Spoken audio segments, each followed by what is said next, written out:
Yeah, without LeBron, Lakers are struggling. Let me tell you about a team I hate, all right? I know the Dallas Cowboys Get this win. I don't know, Jack. It's a big decision. I've often said that the people who run baseball, they try very hard to ruin it. I'm from Brooklyn. I don't have a problem saying space. Pittsburgh at Buffalo. Thank you. Yeah, I thought I was right. So anyway, Yeah, Mac, you're really interested in these playoffs. so This is a presentation of Northeast Streaming Sports. Good morning. You're listening to the Mac and Jack Sports Show on Northeast Streaming Sports.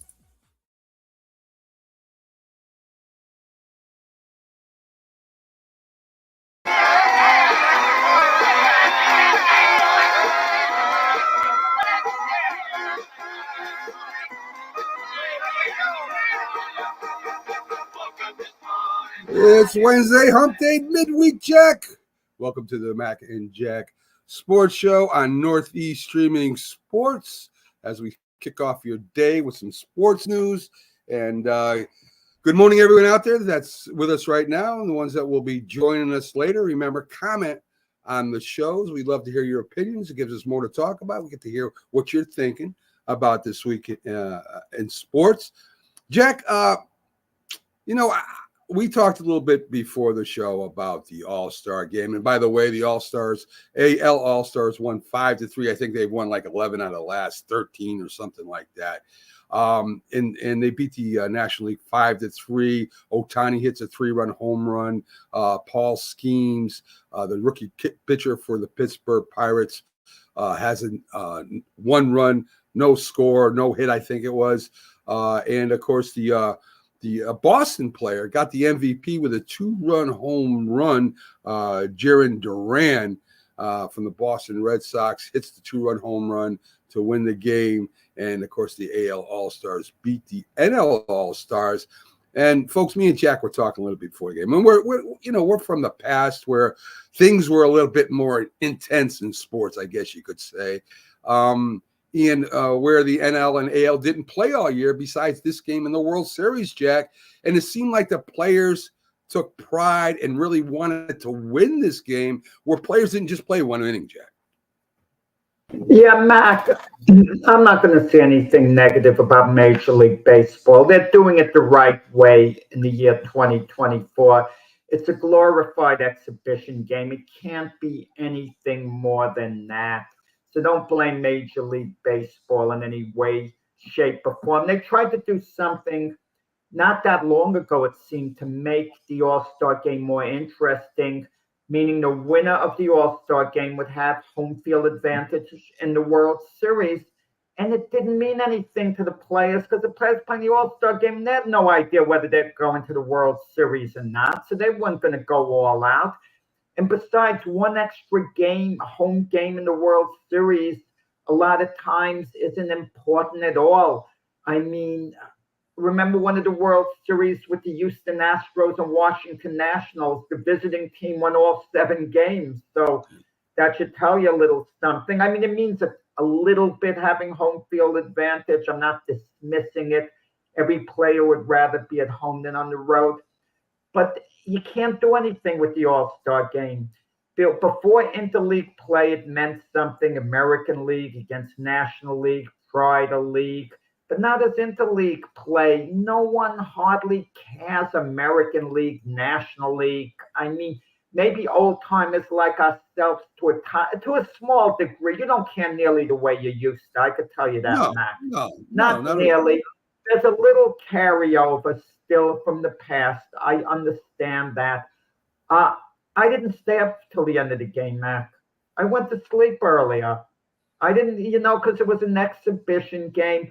First thing I did in the morning, I'll be honest about it, was take a look who won, the AL or the NL. And when the AL won, I said, good, because I'm an American League fan. But that was mild. If I saw the National League won, I wasn't going to get upset the way I did. But Jack, one of the reasons why you don't care as much is because the players don't care as much. Also, the league doesn't care as much.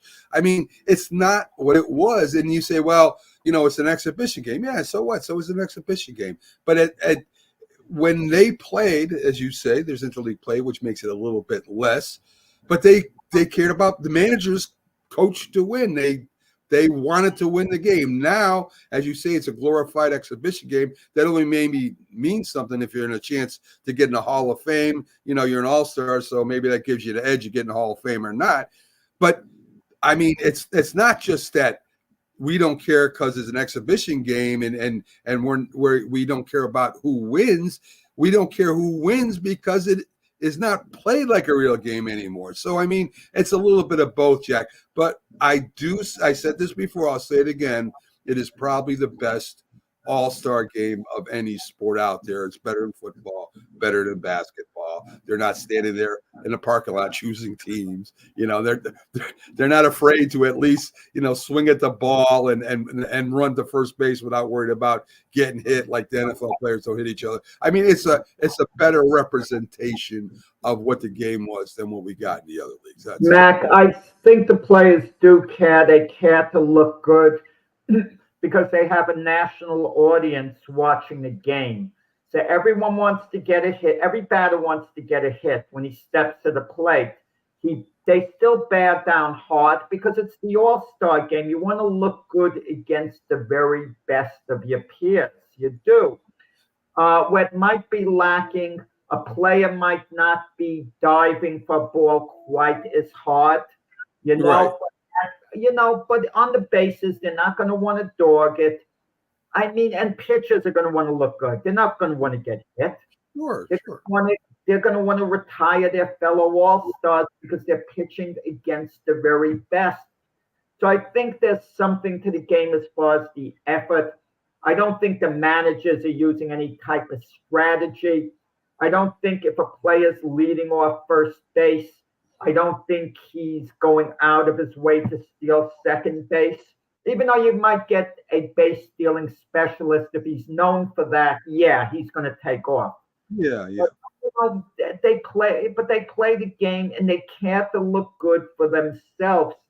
And obviously, everyone is a competitor by human nature, and you want to win the game, but it's not nearly as important as winning the game, for your own team during the regular season. And I think it's a big deal to the players that they meet their fellow all-stars. They're distinguished as being the best amongst the group. And the managers actually have a hard job. They have to juggle the lineups to get everyone in the game. It's not easy. It's not easy to do that. So you get guys going in and out. And I think that's one thing that bothers the all-stars, some of them to a degree. They want to, since they're there, they want to play the whole game. It's the all-star game. They don't want to get up one time or maybe two times and be taken out of the game. They want a whole game, and you just don't get it in the all-star game anymore. But I think Major League Baseball is doing it as good as they can at this point. So no criticism coming from me towards them. The night before they had the home run derby, they kind of changed the rules where there's a time clock where you got, it's not so many pitches now. So there's so many minutes. You got, chance to hit the ball. You can take a timeout, one timeout, but they changed the rules. Teoscar Hernandez beats out Bobby Witt of the Royals 14-13 in the final round. He hit 49 home runs. But it didn't, again, I mean, you didn't have Ohtani in there. You didn't have Judge in there. You did have Gunnarsson, I think I'm saying it right, the Baltimore shortstop, which was one of the leader in the home runs, Gunnar Henderson. But he kind of got knocked out. Pete Alonso got knocked out. So, I mean, again, it's not Mantle versus Maris. It was Ohtani versus Judge. I think they would have got a lot more people watching this game. And on top of that, the person that sung the national anthem, Ingrid Andress, she admitted she was drunk during the national anthem singing and that she's getting some help. So, I guess that was maybe the most controversial thing about the home run derby. But anyway, Jack, one of their better events But to me, if you're not going to have the best home run hitters in there, and I know you can't force them, but if you're not going to have the best home run hitters in there, it kind of loses a little bit of its flair too. Well, the marquee name was Pete Alonso, actually, in the beginning. Had won it twice before. But the home run derby is baseball's equivalent of the NBA slam dunk, thing. Right. I mean, it's entertaining to see players, hit the long ball. And it came out with a lot. The Alonso contract talks, of course, came out. And we know someone like Juan Soto, he's going to get a mega offer from someone, a big offer. At least one team is going to step forward. And if it's not another team outside of the Yankees are going to offer him a huge contract. So and Scott Boris's agent's probably going to hold him off till March or something. And, maybe even the beginning of April before he signs a deal. Who knows? But Pete Alonso, you wonder, is he going to get a big offer from anyone at all? There's a good chance, Mac, no one gives him a big offer. When I say a big offer, I'm talking about $25 million for 5 years, $125 million. There's a good chance Pete Alonso is going to get maybe a 3-year, $65 million offer, something like that. And Pete Alonso, you get the feeling, Mac, he badly wants to be a Met. He's a homegrown guy. He loves the Mets. He made it a point to go out of his way. No, I hope they don't trade me before the trade deadline. I love being a Met. And he means it. And sometimes you wonder whether players overplay their hand. They want to test the market. And then guess what happens, Mac? They test the market and they decide, I want to stick with my old team, even if I'm going to take a little less. But the offer's no longer there. And the team no longer, wants them, at the price they were going to pay. And the only way they could come back is at a very low price, which wouldn't make sense for them to come back. So players sometimes blow it with teams. They miscalculate, like Freddie Freeman. He played 12 years for the Atlanta Braves. He tested the market. There was a miscommunication. The Braves moved on. They signed Matt Olson, and he wound up with the Dodgers. Even though Freddie Freeman wound up in a great place, he did want to spend the rest of his career, his whole career, with the Atlanta Braves. Players miscalculate the market, Mac. Well, I mean, Freddie Freeman's not a good example because, again, that was the agent that did that, and Olson didn't come till after Freeman signed with another team. It wasn't like Olson signed before Freeman signed. He actually did. Olson actually did sign before Freeman. Yeah, he actually did, because the Braves wanted the impression that they maybe couldn't sign Freddie Freeman. There was a miscommunication going up, but Freddie Freeman did fine. He got $28 million a year for 5 years, $140 million for 5 years. So Freddie Freeman, future Hall of Famer, $140 million for 5 years. Pete Alonso's not getting that, and Scott Boras is his agent. And I have a feeling Pete Alonso signs a 1-year deal and has an option for second year with a team. And this chances are this backfires. Because if you talk about legacy, Mac, you're big on legacy, and I like legacy as well. Pete Alonso, if he spent his whole career with the Mets, could go in the record books, most homers, most this, most that. He can be a Met legend, a Met icon. Okay, so he probably doesn't get into Cooperstown, the Baseball Hall of Fame there, but he'd be a Met Hall of Famer, holding all the records. I'm trying to think. Maybe he would, maybe one. I know, right? I'm trying to remember his first name at third base. He had a lot of home runs and a lot of and a good average. I don't know if he would be number one or not, Jack, depending on. I mean, he still's got some years to go. But I agree, he would definitely be one of the Mets people would be talking about at the end of his career, because he would, unless he got hurt, stockpile some great numbers. But I see what you're saying. Listen, I mean, he's a good first baseman. He's not a Freeman. He's not, some of the top first basemen in the league. But I don't know. Maybe the Mets sign him, Jack, to something reasonable. I don't know. We'll see. I mean, I don't like legacy. But Mac, legacy, it goes somewhere else. I'll give you an example. Andy Pettitte won 254 games in his career. Sure. But he left the Yankees to sign a free agent deal with the Houston Astros for 3 years. Right. I remember. So as a result of that, Whitey Ford at 236 wins is the winningest Yankee pitcher of all time. Now imagine if Andy Pettitte didn't go to Houston for 3 years, and let's say he won the same amount of games. It's safe to say, probably would have. The Yankees had good teams. And he had 254 wins as a Yankee, and he was the winningest Yankee pitcher of all time. That is a good case for putting him in the Hall of Fame. Wow, the Yankees, the most storied franchise, and Pettitte is their winningest pitcher in history. It would have bolstered its case, made it stronger to get into Cooperstown. And the way it stands now, he's not going to get in. Yeah, Jack, but I don't think at that time you're worried about Hall of Fame. You're worried about records. You're worried about money. You're worried about, respect. Worried about money. That's what you're worried about always.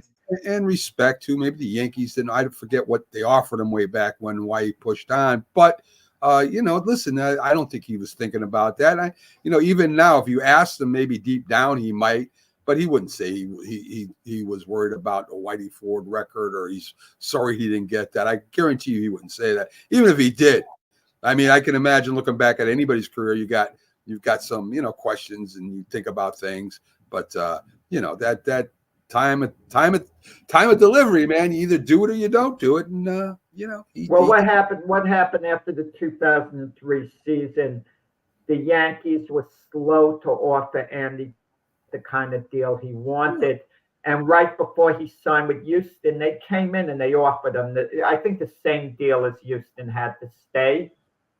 And at that point, Houston is his hometown. Sure. So that was appealing. Oh, well, I'm going home, but then he came back to the Yankees after that. Sure. So people think of him as a career Yankee, Andy Pettitte. They kind of forget the 3 years at Houston. But the point is, he didn't surpass Whitey Ford as the winningest Yankee pitcher of all time because he went elsewhere. That's the point I'm trying to make. Yeah. So in the NBA, Joel Embiid may not start for Team USA. He's kind of rusty out there.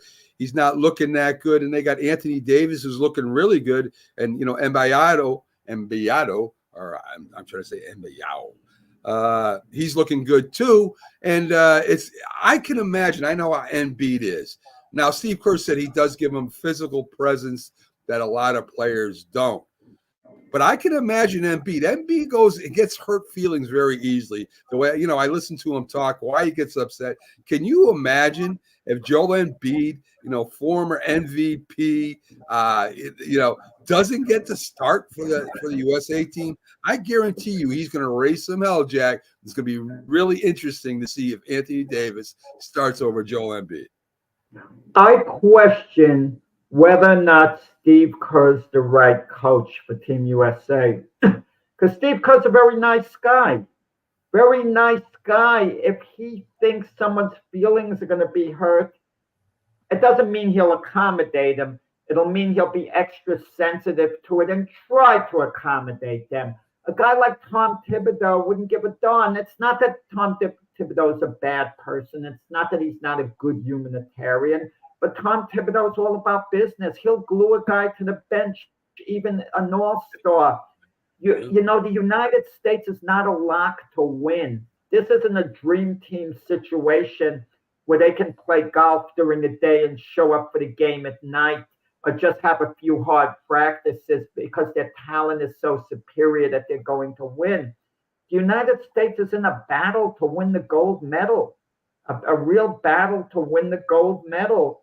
And they've got to play the best players. If Joel Embiid's rusty and you don't think he's as effective as anyone else, don't have an attitude, well, I don't want to tick Joel Embiid off. He's a big star in the league. I want him to be happy, so I'm going to try to work it out. No, you have to be cutthroat in your decision as the coach.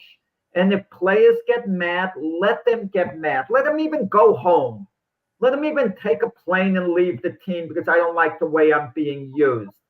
You have to play to win, and I don't care who it is. If the player's not fitting in as good as someone else you feel, you have to make the decision to go with the best guys, the best chemistry that you have. Obviously, Joel Embiid is one of your better players, obviously, but that's if he's healthy. And does his style blend into the team play? That's a question too.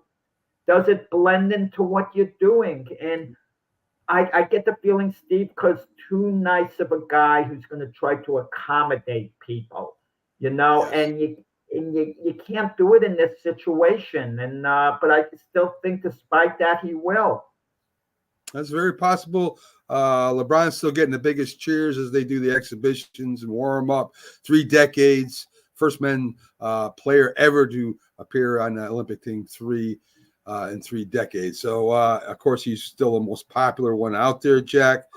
The New York Knicks, Michael Bridges, may follow Brunson's suit and not sign the max extension that he'll be eligible for to sign a team-friendly contract. It's interesting. The players that all together, Villanova, they all seem to get along. They all seem to have the same thoughts. I don't know who that college coach was. I'm going to be honest with you. I'm ignorant. I don't know. Jay Wright. Okay, was that who the college coach of Villanova was? He must have done an unbelievable job with these kids, because these kids are all about, from what I see, winning, feeding off each other, team first kind of thing. I mean, this is totally opposite of what other players think in the NBA. In fact, Paul Pierce is like calling out Brunson for taking less. What are you doing? I am astonished. You look at the Boston Celtics, they're all max contracts. They're biggest stars. You look at Philadelphia, max contracts. And you look at the Knicks and like, well, maybe we get some other players. It's a total different mentality, Jack, than we've seen. It's kind of what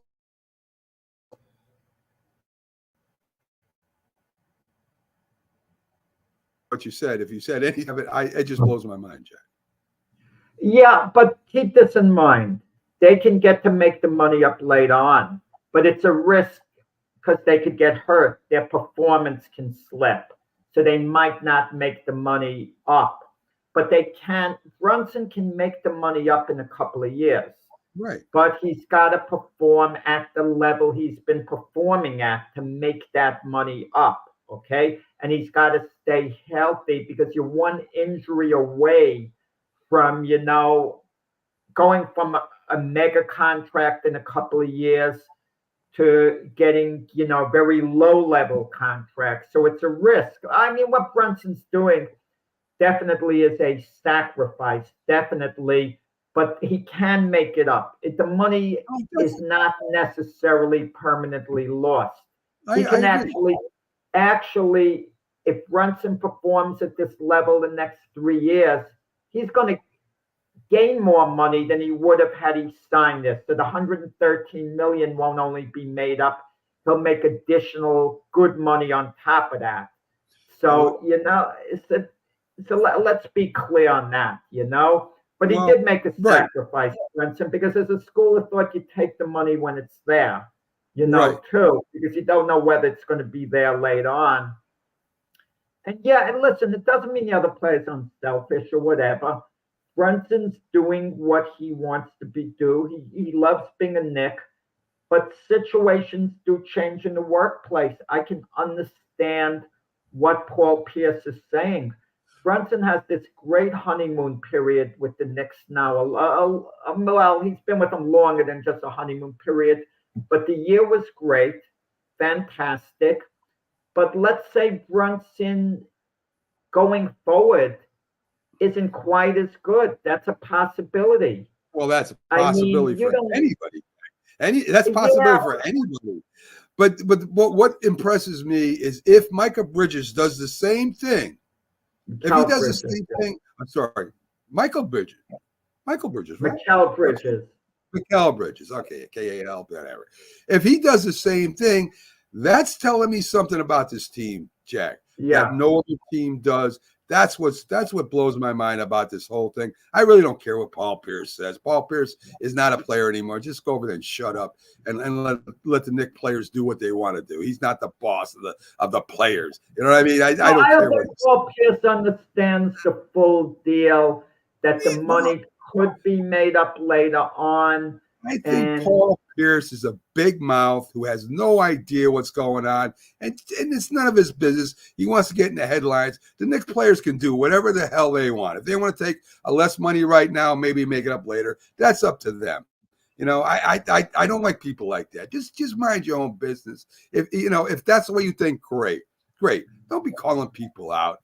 Brunson is a quiet kid, does his job. He's not a loudmouth. He's not a guy that wants the limelight. He just goes play basketball. And if he can get this team playing together as a Villanova, whatever, and that's crazy too to me. I mean, this is a crazy situation the Knicks are in right now. They're taking four guys from Villanova. Yeah, crazy. I mean, I love it. It's something different. It's something to talk about. But listen, the bottom line is this. Worst case scenario, Mikal Bridges gets hurt. I mean, not Mikal Bridges, Jalen Brunson gets hurt, or it becomes all of a sudden completely ineffective. He becomes a terrible player. Worst case scenario, which is highly doubtful. He gets $156 million for 4 years. He's getting $39 million a year for 4 years. He's going to be set for life. Okay, so it's not like he's playing on the league minimum or something. Right, you know? right, exactly. Knicks did pick up a veteran guard, Cameron Payne, for the backup of point guard. So that's really not great, big news, but it's something. Part of Klay Thompson's contract was that he was going to be a guaranteed starter and get guaranteed minutes. So he's going to be the starting small forward, from what I read, for the Dallas Mavericks. I have maybe it happens, but I have never heard that being part of a contract, Jack. And he said that's why he took the contract. He wanted to be a starter. So I guess, from what I understand, he has that worked into his contract. They weren't specific about that, but they said part of his contract was to be a guaranteed starter and to have guaranteed minutes. Have you ever heard of something like that? I never heard. No, that is weird. How many guaranteed minutes are we talking about? I know. If it's not, I mean, Dallas could get around the starting thing. You start him, you play him the first 2 minutes, and you take him out. Then now he's started. Okay, so they can get around that, the Mavs. But the guaranteed minutes, if it's 20 minutes a game, okay. Is it going to be 25 minutes a game? I mean, I can't imagine them putting in for 30 minutes a game. That's really kind of weird, to have that put in the contract. I didn't know about that, Max. I'd be interested how many minutes they're guaranteeing them. And think about it. If let's just throw it out there. Say it's 25 minutes. I mean, you're actually tying the Mavericks' hands. If you're cold and you're playing bad, right? And I mean, what does it discuss injuries in there or feeling sick? Or I mean, suppose you're cold. Say Klay Thompson is cold. Sometimes he gets cold. You have no other option. I mean, I want to see this. I mean, I know a lot of times they don't tell you exactly what's in the contract, but I would love to see this contract to see if it's consecutive minutes. What if this happens? I mean, it'll be probably an unbelievable read. But that was really imagine this. Klay Thompson's not that type of guy, but imagine he became a rebel. He told the coach, shut up and don't bother me with this. Yeah. The coach still got to play him, can't discipline him, put him in. It's, I mean, I have a hard time believing that's the case, it's something that it's in the contract. I would think they gave him verbal guarantees. And one thing about Jason Kidd has a ton of respect for the veterans like Klay Thompson. And Jason Kidd would try to accommodate him the best he can, because they look at Klay Thompson as their missing piece. They went to the finals last year, 3 games away from the title.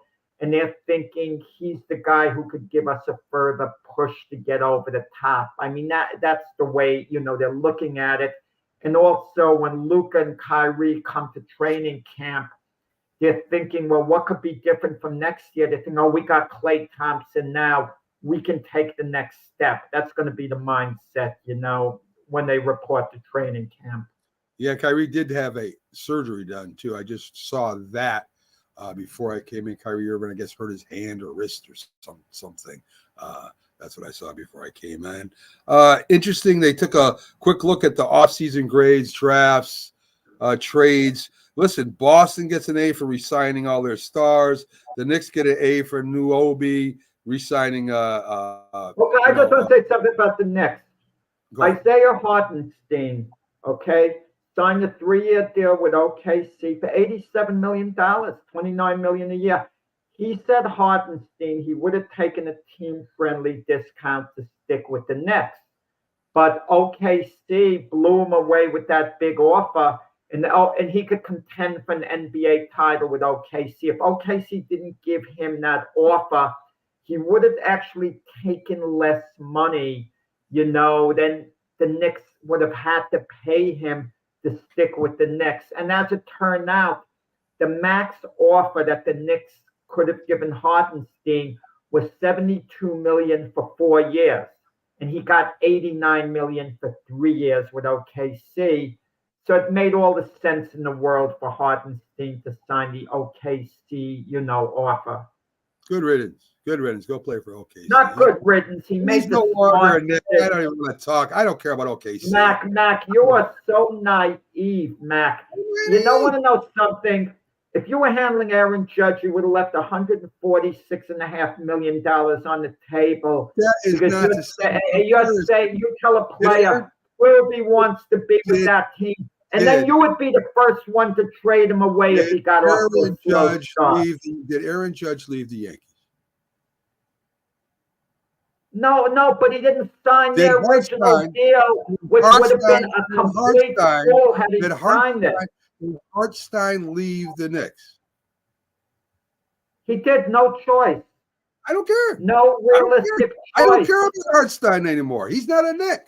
I don't personally. I mean, good for the OKC. Good for him. He got his money. I don't care. I don't care about Hartenstein anymore. That's old news. He's not a Knick anymore. It would have costed him $55, $60 million in the long run to be a Knick, to just be with the team. Goodbye. And there were Goodbye. no assurances they wouldn't have traded him. I don't care. He's gone. I have no feelings for Hartenstein anymore. Keith is a big Hartenstein supporter. Maybe when he comes on Friday, that's you can fine. talk to him. But when he comes, when he comes back, Hartenstein has.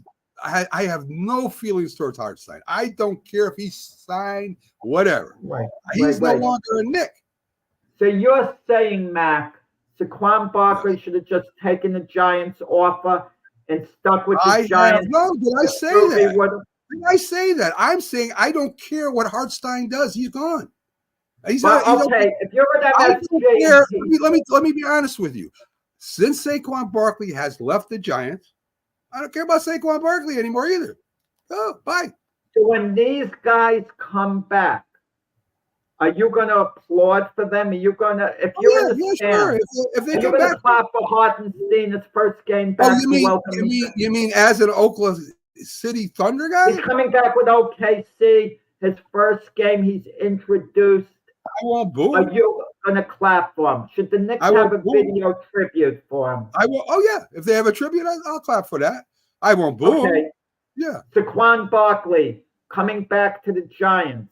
His name is announced as an Eagle. I will applaud for him before the game, not during the game. You're not rooting for him to beat your team. I know that. I mean, he's a great. Yes, I would. Listen, Saquon Barkley could have remained a Giant. Yeah, he could have taken their offer. They would have offered him something, okay? So do you feel betrayed by Saquon Barkley because he took the money and went to the Eagles? I have no feeling for Saquon Barkley anymore. He's not a Giant. What have you done for me lately? No, I'm. Are you on the Giants or aren't you? He's not on the Giants. He's on the Eagles. I'm not But do you blame Saquon Barkley? Do you feel I don't blame anybody. I don't, him? Jack. I don't blame anybody. It is what it is. He took what the offer he wanted to take. Right. Good for him. I'm not rooting for him anymore because he's on the Eagles. Sorry. Goodbye. I mean, I'm not mad at him. Listen, I can understand if the Giants are out of contention and the Eagles in contention. You're not going to root for Saquon Barkley. You don't care anymore. You're indifferent. I can understand you being indifferent. I can understand that. Okay, yeah. But would you root against them because you feel he betrayed your team by going to a division rival? It's tough because the way I root, Jack, and I think you did too, is I root for, first the Giants, then for the NFC East or the AFC East because they're local, and then I will root for the NFC. That's how I go. So if it's I don't go like that. I'm a Jets fan. I don't know about the Buffalo Bills and Miami Dolphins if the Jets well, then out that's of it. The way you are. Well, Miami, less about the Bills and Dolphins. Well, that's you. Patriots. If they're in the Super Bowl, for instance, if the Patriots were playing the Eagles, I would root for the Eagles, believe it or not, as a team, because the Giants aren't there. If the Patriots are playing the San Francisco 49ers, I'm rooting for New England Patriots because they're from around here. Yeah, you got to think of people's mindsets. This is interesting. I'm a Jet fan, but the Bills are New York State. But we always think of the team associated with our city. If the Giants win the Super Bowl, right, I would be rooting for them, even though I'm a Jet fan. I'm not rooting against it. I'm rooting for the Giants. I'm still a Jet fan, but I'm joining the Giant bandwagon. Just, while they make their run for Super Bowl. And I did when they won the Super Bowl. I even actually wore a Giant shirt for the week. I bought it the last time they won the Super Bowl. Yeah. I mean, no, I think I bought it when they lost to the Ravens and it didn't do them any good. But state-wise, the Buffalo Bills in New York State, no one cares about state loyalty at all. The fans in Buffalo, they don't care about the Jets, even though it's in the same state. The Eagle fans, they don't care about the Steelers, even though the Steelers are in Pennsylvania, and vice versa. I think if Pittsburgh went to the Super Bowl and Philadelphia did not, I bet you those Philadelphia fans would be rooting, even down deep. They don't care about the rivalry. Down deep, they would want the Pittsburgh Steelers to win. I don't think so. We'd have to ask Pags. I don't think so. Let's talk to him about that. I think he would. He may, even if he says I think he'll hem and haw a little bit. And if he hems and haw, that is the answer. It is he would. If he comes right out and says, no, that's different. But he goes, well, yes, he would. All right. So let's get back to, let's talk a little NFL. A Hall of Famer, Terrell Davis, Jack, gets taken off an airplane in California, handcuffed, brought away. Story is he tapped a flight attendant on the arm. The flight attendant freaked out, said, don't hurt me, and ran to the front of the plane.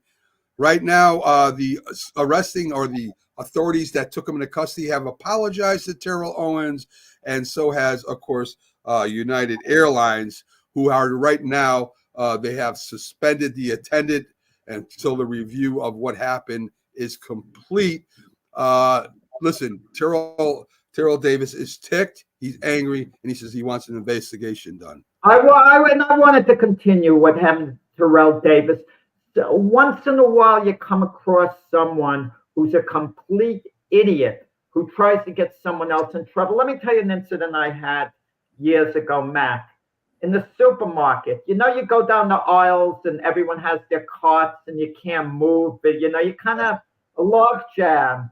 So it was going both ways, and I made a little joke. The lady opposite me there, I said, oh, we got bumper to bumper traffic today. She started overreacting to that little joke, and I thought she was going to start a whole big incident. And can you imagine the police coming and they're questioning me over a little joke? I have my card, oh, we got bumper to bumper traffic. People like that are complete fools, but when they look to get you in trouble, they have to be held accountable. They have to be given the severest penalty under the law, like you would have gotten had you gotten in trouble. I want them getting that exact penalty. That attendant, I hate for people to lose their jobs, Mac. I hate it. And for all I know, that employed by United Airlines has X amount of years with the company. They got to get fired if it's accurate what happened. If Terrell Davis was polite and all he did was tap on the shoulder, excuse me, and they wanted to get him arrested for that, something has got to be done about it. And I don't mean just an internal investigation. They're suspended a week. Fire them. Fire them. Let them get a job elsewhere. Right. You know, I mean, it's outrageous what happened to Terrell Davis in an incident like that, because it could have been you. It could have been me. It could have been anyone. Put yourself in Terrell Davis's spot. He's with his wife and his kid, and he has to get arrested by just trying to get the attention of the flight attendant who ignored him in the beginning. You know, he thought, oh, maybe, you know, the flight attendant didn't hear him. So he gave, excuse me, a little tap. You know, you could say, well, you shouldn't have given the little tap. He's trying to get the attention because he was verbally ignored, like, excuse me, you know, one of those. And come on.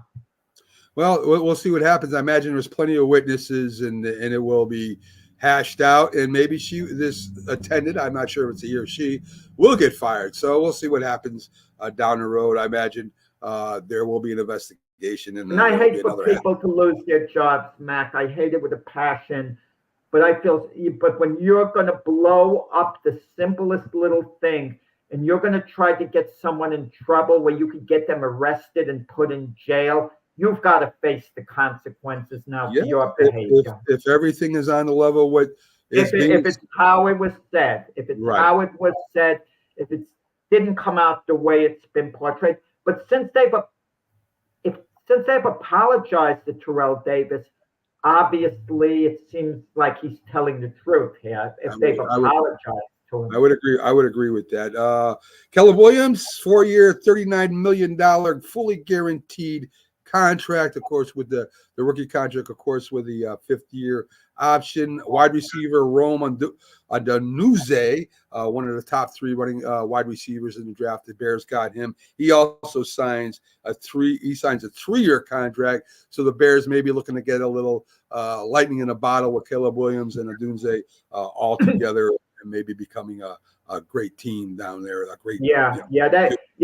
funny, before the draft, Mac, they bumped into one another on the airplane. You know, they were hanging out, they were talking, they won different teams in college, and they were getting along great, thinking, you know, how fantastic it would be if Odunze wound up with the Bears and they were teammates and all. And they talked about it and went on social media, you know, and then it happened. The Bears, after taking Williams number 1, they went number 9, and they got their guy, you know, for number 9 to hook up with Williams. Nice. So who knows? Nice.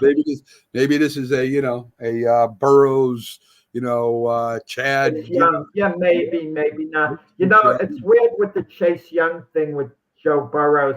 Obviously, Chase Young is a great receiver. It was a good pick by the Bengals, but the guy they also could have got, Penny Sewell with the Lions, is an absolute beast. Yes, some people might even think he's the best offensive lineman in the game. So then I ask you, Mac, if you had a choice, I don't want to get into long philosophy, but the best receiver in the NFL you could have or the best offensive lineman, which one do you take? I go with the best offensive lineman, unless your receiver is a Jerry Rice type who's off the charts. Yeah, but how do you know that till the end of the career? You don't know it. You don't know it. I mean, today is not as much running. Today, a quarterback, there's a lot of quick passes and stuff. And I mean, it depends it depends on a lot of things. I mean, Zach Martin, or let me give you a receiver that's been around that I'm trying to think of a good example of a great receiver that's been around for a while. So Zach Martin as your guard on the line, or Devontae Adams is someone, or Justin Jefferson. Yeah, but I mean, he hasn't gone I go mean, the offensive lineman, Mac. The offensive, if it's a great offensive lineman, the Zach all right, Martin, the okay, Joe all right. Thomas. Travis Kelsey or Zach Martin?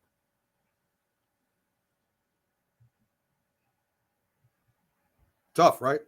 Tight end, yeah. You want to know something? If I know that, no, we're both saying we know the type of careers that they're going to have. We're Right. taking both careers into account. Boy, I'm backpedaling a little. I go with Travis Kelsey because of what a difference maker he is for the quarterback.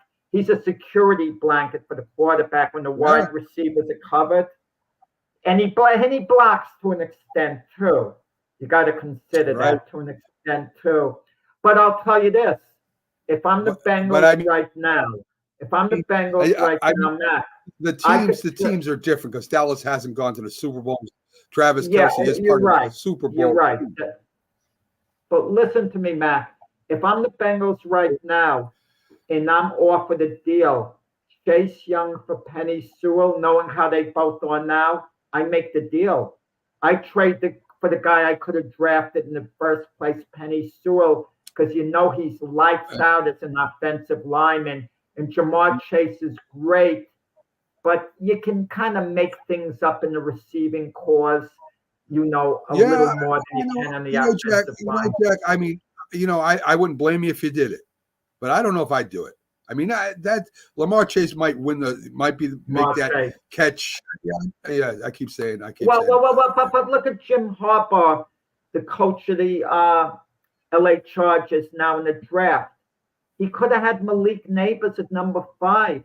He took Joe Alt. He went with the offensive lineman over the elite receiver. But you know something, Jack? I think when you're new to a team and you're trying to rebuild a team and you want to set a tone, what you're going to be, I mean, that a lot has to do with him being new and wanting to being a aggressive, tough team.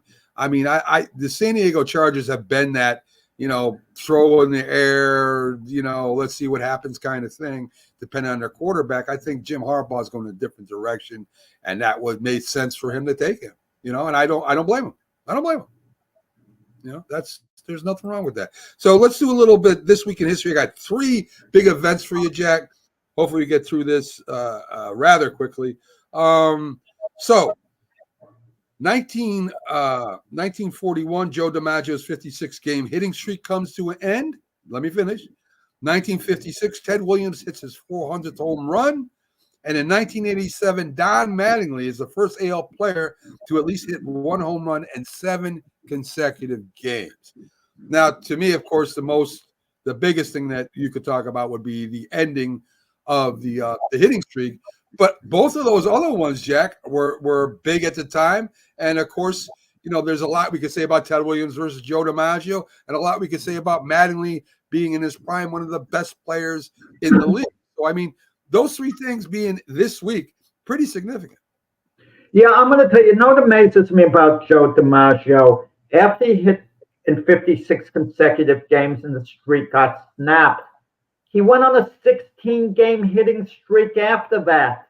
Yeah. And if you look at a lot of Hall of Famers, their whole career, a number of them would have went their whole career without going on one 16-game hitting streak altogether, perhaps. Yeah. I don't know how many, what their hitting streaks are, the other guys. Think of that, 16 games after that. But I'm going to tell you about the hitting streak. I think as time goes by in the future, I think we might start looking at the on-base streak, okay? And Ted Williams holds it at 84 games, but no one talks about Ted Williams's on-base streak. They talk about the hitting streak. Sure. And, a lot of times you got to earn a walk. Sometimes you get a walk because the pitchers just can't find home plate. But or they intentionally walk you also. Go ahead. Yeah, and Don Mattingly, it's interesting. He was one of those players who was a mid-level home run hitter. You wonder if he swung for the fences more. He probably would have hit more homers, but he wasn't considered really a home run hitter per se. and to hit, well, I think it wound up 8 games in a row that he wound up, 8 consecutive games hitting homers. And that's some streak, because when you get up to the plate, when you swing for the fences, you're less likely to hit a home run than if you just swing, in a natural manner. And what was the other one, Mac? Those were the two. Oh, yeah. And of course, you mentioned Ted Williams. He got his 400th home run in 1956. Ted Williams, different ballpark, maybe more home runs. Was in service for about 4 or 5 years. Maybe would have had more home runs. I mean, it's a matter of the times, right, Jack? There was war going on, interrupted a lot of players' careers. Ted Williams, very much so, both World War II and Korea. And who knows how many home runs he would have been if he had those full seasons. So it's 521 homers for his career. You could make a case for Ted Williams being the greatest hitter of all time. It's debatable, but I'll tell you this. I don't think there's ever been a greater student of hitting than Ted Williams. Agreed. Ted Williams didn't care whether he played the field or not.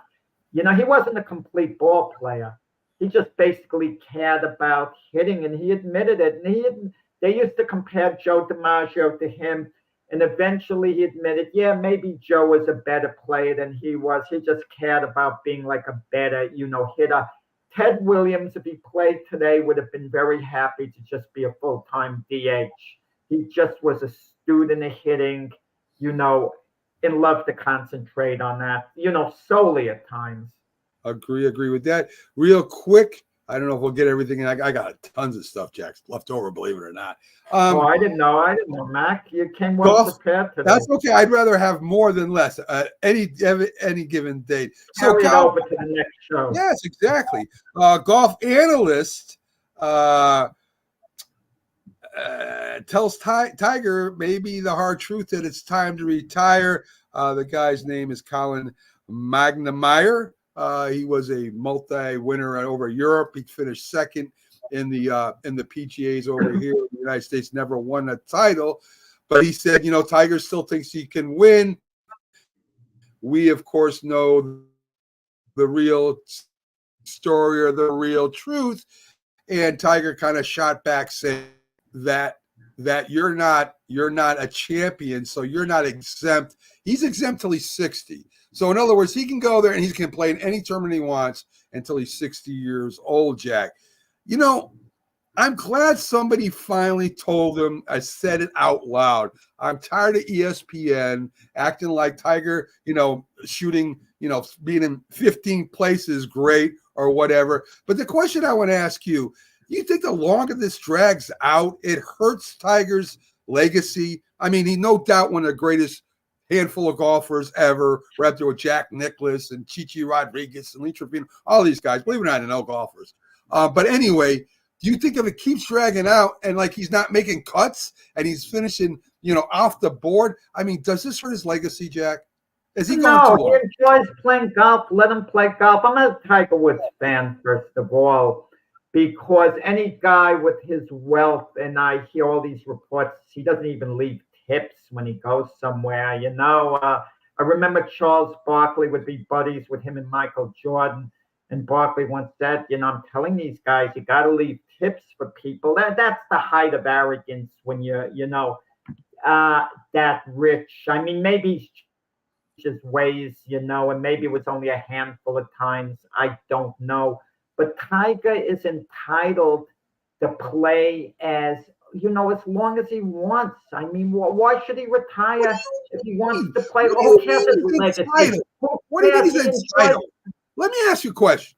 If, say, a boxer, who was great, decides to go on and he loses every fight for 20 fights, what happens to his legacy, Jack? Forget it, Mac. There's a major difference. A boxer suffers the effects of the punches. It shortens his life. Tiger's not taking blows to the head.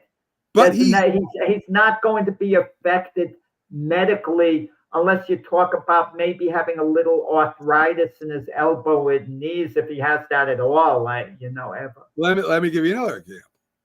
Because Jock Sample was terrible with the boxes. Johnny Unitas, of course, this is another physical. This is why golf is not a sport. Johnny Unitas, Joe Namath. Went on. Shouldn't have went on. Baseball. Same thing in football. You play too long, you suffer the physical consequences. To me, Jack, I don't care who you are. To me, this is Matt, football coaches are going to play a player who can't play anymore. I'm even talking golf, Jack. It's ridiculous that you go and you can't win you don't even get close to winning a tournament in the last 5 years or 6, whatever it's been, and yet because you're Tiger Woods, you get to go in there and replace somebody else that might be able to get in.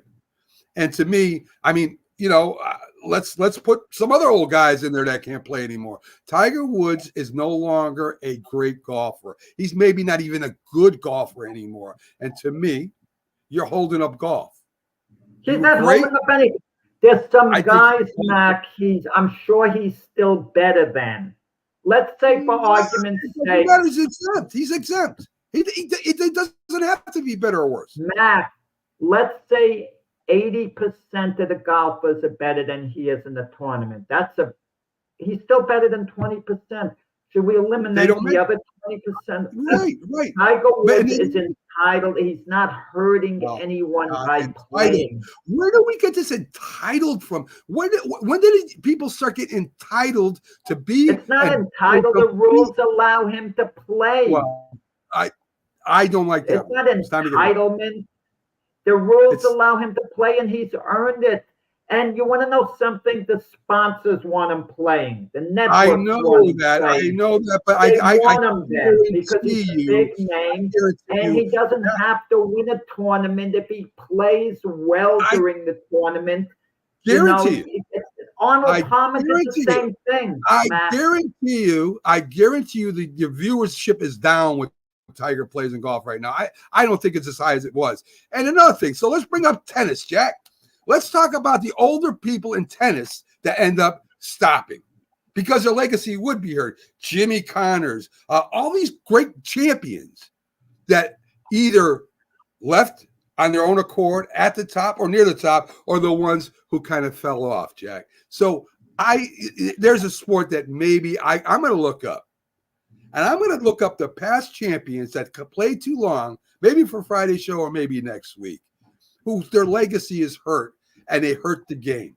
I don't like people sitting around because they think that they're entitled, or golf thinks that they should get a pass, even if they stink at playing golf, but yet he is Tiger Woods. So the hell with this other guy that's trying to make a living, that's trying to get up, whose spot he's taken and may surprise everybody and win the championship. The hell with that guy. Let Tiger Woods play because, he's Tiger Woods. I don't like that. Yeah.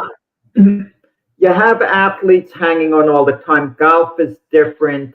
You can't compare golf to another sport because a Willie Mays, who they criticized at the end of his career, he couldn't play baseball till he was 52 years old. I mean, obviously it would have been a disaster to have him out there. Tiger Woods could get lost in the shuffle amongst a lot of golfers. He plays his 18 holes, but you got a lot of golfers playing the tournament. It's not like he's standing out in the field and hurting the team. No, he's taking another guy's spot that might be other guy's spot. I don't know. There's a cut, Jack. There's so many people that are allowed to play. Let the other guy play better to earn his way in the tournament. I don't want to get taken. How do you know that a guy does not come up during one game, and I've seen it, and shoot a score and get right back in the top 3? I've seen it. But they can't because Tiger Woods is hogging the golf course. But Tiger Woods isn't the worst play in the tournament, though. He's not the worst. So the guys who finish behind Tiger Woods, they should give up their spot if you're going to use that logic. Yeah, He's still better than some guys. Don't hold it against him to win the tournament. I hate golf, and I think there should be the top 10. There should be a cut. Top 10 plays, that's it. Get all rid of all those other golfers. Thank you for joining us, folks. Enjoyed having you on here on our Wednesday show. We'll be back live on Friday Mac and Jack Friday show. Stay tuned to Roku and our YouTube. We got a lot of stuff happening over there. Have a great Wednesday, folks. It's been fun. We'll see you soon.